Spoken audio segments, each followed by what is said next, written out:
তিনবারের প্রধানমন্ত্রী বেগম খালেদা জিয়ার চোখে যেভাবে অশ্রু দেখেছি, ভবিষ্যতে যে কোনো সময় বর্তমান প্রধানমন্ত্রী শেখ হাসিনাকেও আমরা কাঁদতে দেখব।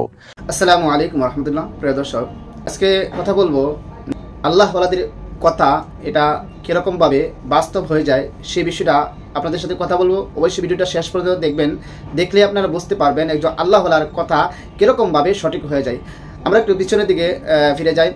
আপনারা অনেকে চেনেন যে মুফতি ফজলুল হক আমিনী রহমতুল্লাহ আলাইহিকে, যিনি ইসলামী ঐক্য জোটের চেয়ারম্যান ছিলেন, ওনাকে সকলেই চিনেন এবং উনি বিএনপির আমলে বিবারিয়ার সংসদ সদস্য ছিল।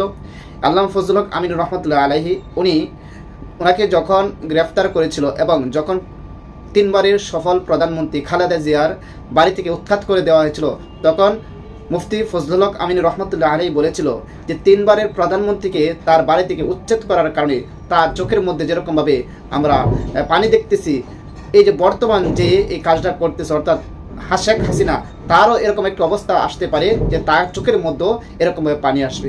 এই কথাটা কিন্তু এখন বলে নাই, ওই মুফতি আমিন রহমতুল্লাহ আলাইহি মারা যাওয়ার আগে কিন্তু এই কথাগুলো বলেছেন।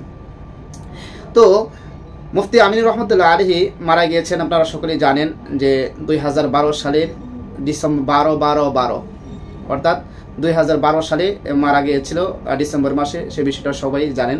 আমরা সেই জানাজার মধ্যে অংশগ্রহণ করেছিলাম জাতীয় ঈদগাহের মধ্যে।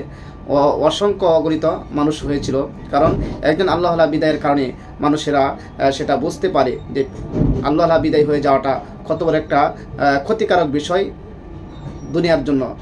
আর ওনার শেষ বিদায়টা দেওয়ার জন্য লক্ষ লক্ষ মানুষ সেখানে জমায়েত হয়েছিল। প্রিয় দর্শক, এই মুফতি ফজলুল হক এই মুফতি ফজলুল হক আমিনী রহমতুল্লাহ আলাইহি বলেছিল এই কথাটা। আর সেই কথাটা আমরা 1 বছর 2 বছর 3 বছর নয়, অনেক বছর পরে আমরা সেটা দেখতে পেলাম যে বর্তমান শেখ হাসিনার চোখের মধ্যে অশ্রু এসেছে। কেন এসেছে?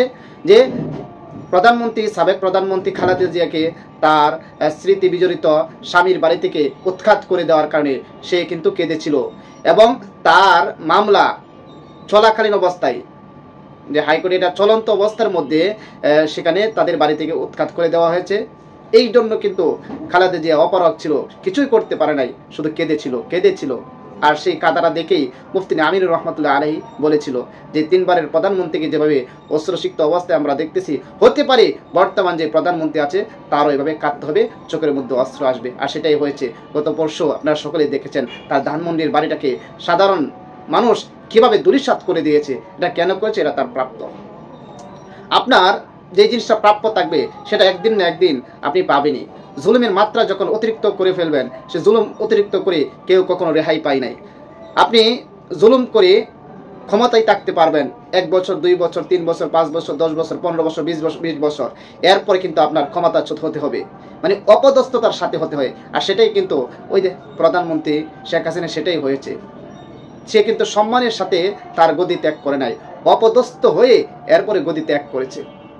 এই জন্য যারাই ক্ষমতায় যাবেন, ক্ষমতায় যাওয়ার আগে একটু চিন্তা করতে হবে যে আমি যদি ক্ষমতায় যাই তাহলে আমার ভবিষ্যৎ কি হবে, ভবিষ্যৎটা আমার আরও সময় আছে, সেই সময়টা যেন সুন্দর যায়, সেই সময়টা যেন নিজের বাসার মধ্যে থাকতে পারেন, একটু শান্তিতে থাকতে পারেন, সেই চিন্তা করেই কিন্তু আপনার ক্ষমতা পরিচালনা করতে হবে। তার থেকে শিক্ষা নেওয়ার দরকার। স্বৈরশাসক শেখ হাসিনা থেকে প্রতিটা মানুষের, প্রতিটা যারা রাজনীতি করে তাদের শিক্ষা নেওয়ার দরকার যে সে জুলুম করার কারণে এখন বর্তমান তার কী অবস্থা।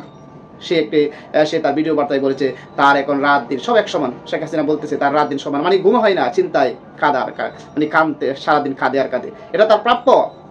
আপনি যখন জুলুম করবেন, আপনি যখন নির্যাতন করবেন, আপনার এটা প্রাপ্য হবে, একদিন একদিন ভোগ করতে হবে। এখন আপনাদের কি মতামত, যে আল্লাহওয়ালাদের সম্পর্কে আপনাদের কি মতামত, সেই বিষয়টা অবশ্যই জানাবেন, কমেন্টে জানাবেন। আর আমার চ্যানেলের মধ্যে যারা নতুন আছেন অবশ্যই চ্যানেলটি সাবস্ক্রাইব করে পাশে থাকা বেল আইকনটি বাজিয়ে দেবেন। আসসালামু আলাইকুম রহমতুল্লাহ।